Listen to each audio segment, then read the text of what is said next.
দেখছি ভগবান এখনো পর্যন্ত বাড়ি ফিরছে না। তবে কি আমার স্বামীর কোনো অমঙ্গল হলো ঠাকুর? না না না ঠাকুর না, তুমি আমার স্বামীর কোনো অমঙ্গল দিও না ঠাকুর। তুমি আমার স্বামীর সহায় থেকো ঠাকুর, তুমি আমার স্বামীর সহায় থেকো। ও কি ভগবান হে,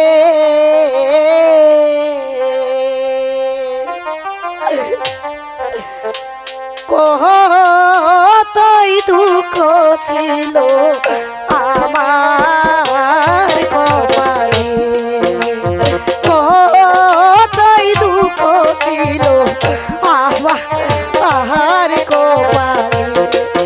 আমি যে সহ্য করতে পারছি না, আমি যে সহ্য করতে পারছি না।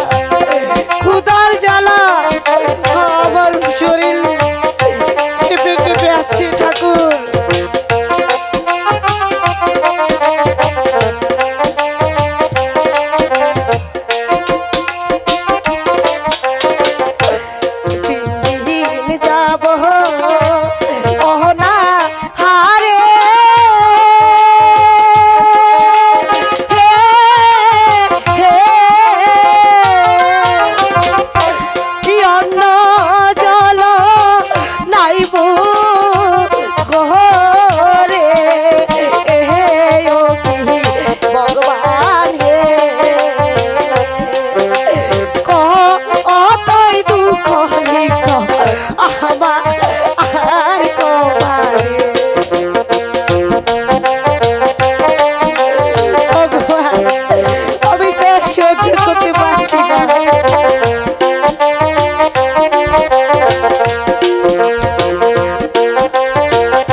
সহ্য করতে